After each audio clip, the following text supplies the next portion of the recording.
Assalamualaikum warahmatullahi wabarakatuh. Saudara-saudara yang berbahagia, kali ini saya akan mengadakan percobaan yang kami beri judul bentuk dan ukuran bayang-bayang. Ya, seperti biasa, sebelum kita mengadakan percobaan, kita akan kenalkan alat-alatnya dulu. Yang pertama, ini adalah layar yang nanti akan kita gunakan sebagai bahan untuk menangkap bayang-bayang.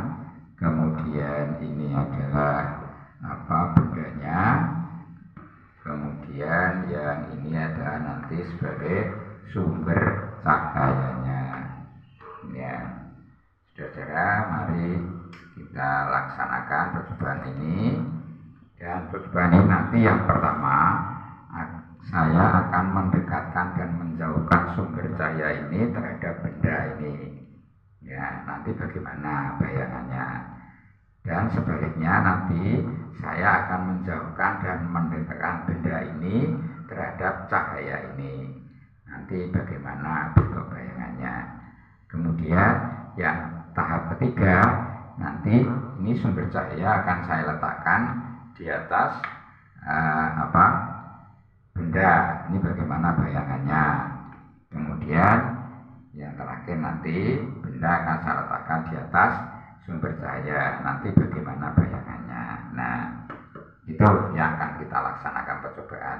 Nah, sekarang kami akan melaksanakan tahap yang pertama, yaitu mendekatkan dan menjauhkan sumber cahaya ke benda.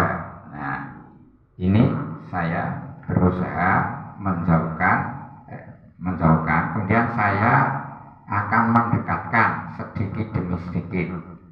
Ya, bagaimana bayang yang terjadi. Nah, ini saya dekatkan ke benda. Nah, ternyata sumber cahaya itu kalau didekatkan dengan bendanya, bayangan benda itu semakin besar. Kemudian selanjutnya akan saya jauhkan sumber cahaya dari benda. Kita amati, semakin jauh semakin bagaimana. Ternyata semakin jauh bayangannya semakin kecil. Ya, baik. Kemudian sekarang yang kita geser adalah bendanya. Kita geser mendekati dan menjauhi sumber cahaya. Ya, ini kita dekatkan kepada sumber cahaya. Ya.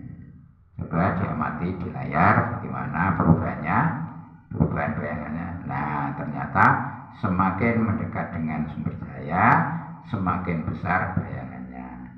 Dan akan terjadi sebaliknya mestinya kalau kita jauhkan dari sumber cahaya, ini bayangannya semakin kecil. Ya, itu saudara, percobaan tahap pertama dan tahap kedua. Kemudian kita masuk pada percobaan tahap ketiga, yaitu sumber cahaya kita letakkan di atas benda. Nah, ini harus kita geser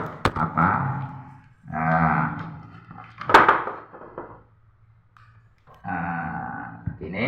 Nah, kita letakkan di sini, layarnya di bawah sekarang. Kemudian ini saya coba sumber cahayanya diletakkan di atas. Ya, di atas benda. Bagaimana? Ini kelihatannya. Nah, sumber bayang-bayangnya di bawah, ya, di bawah. Ya, karena layarnya di bawah. Ya, ternyata ini bayang-bayangnya ada di bawah benda. Ya. Kemudian kita balik, bendanya yang di atas sumber cahaya. Nah, bagaimana bayangannya? Nah, ternyata di layar tidak terlihat bayangan itu, saudara. Ya, lalu di mana bayangannya? Bayangannya sebenarnya ada di atas. Cuma karena sangat berhimpitan, maka bayangannya tidak kelihatan. Ya, itu saudara-saudara percobaan yang kita lakukan. Kita sudah tahu semua bagaimana bentuk bayangan-bayang terjadi dalam percobaan tadi, dan bahkan hasil bayangannya sudah kami catat di sini sebagai kesimpulannya. Jadi apa kesimpulannya, saudara-saudara? Kesimpulannya adalah bahwa ukuran, bentuk, dan letak bayang-bayang benda ya, itu bergantung pada jarak antara sumber cahaya terhadap benda dan tinggi rendahnya sumber cahaya. Ya, itulah kesimpulannya, saudara-saudara. Kemudian mungkin lalu dipertanyakan, lalu apa fungsinya bayang-bayang yang sudah kita buat tadi? Nah, fungsinya banyak fungsinya sebenarnya. Cuma yang dapat kita ketahui sehari-hari itu adalah begini, saudara. Kalau saudara-saudara pergi ke suatu pedesaan, ya di sana banyak pepohonan ya. Nanti kalau cuacanya cerah, yaitu mataharinya bisa terik gitu. Nanti kalau pada pagi hari sekitar jam 7 atau jam setengah 7 gitu, itu bayangan pohon-pohon itu akan panjang. Sebaliknya, kalau sore hari sekitar jam 4, jam 5 itu bayangannya juga panjang. Ya. Cuma letaknya aja berbeda. Kalau pagi-pagi itu letak bayangannya itu di sebelah barat, tapi kalau sore hari, sore itu bayangannya itu sebelah timur. Ya, gitu. Tapi kalau jam siang bayangannya di mana? Jam siang itu kalau tengah hari itu bayangannya ya tidak kelihatan itu karena sangat berhimpitan dengan bendanya, dengan pohonnya. Tapi kalau bergeser sedikit saja sudah kelihatan itu bahannya pendek bayangannya. Nah, jadi bapak petani ya di sana itu kadang tidak membuat jamnya itu ada perkiraan bayangan itu. Nah, ya, jadi kalau bayangannya sudah panjang itu kalau tidak sore ya pagi. Tapi kita kan sudah tahu pagi-pagi itu panjang ya sekitar jam 7 dan 8. Kalau sore kok panjang itu sekitar jam 4 atau jam 5 itu.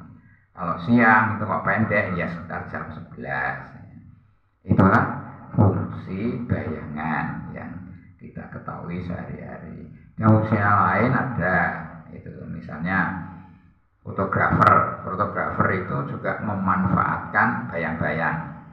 Ya, dengan bayang-bayang fotografer bisa mengolah fotonya sehingga akan menghasilkan gambar yang lebih bagus. Ada lagi fungsinya, misalnya karya seni, melukis misalnya. Dia melukis dominan ya pada yang gelap, yang hitam misalnya. Itu akan menggambarkan ya perasaan yang istilahnya seram. Ya, itu saudara-saudara fungsi dari bayangnya yang telah kita bentuk.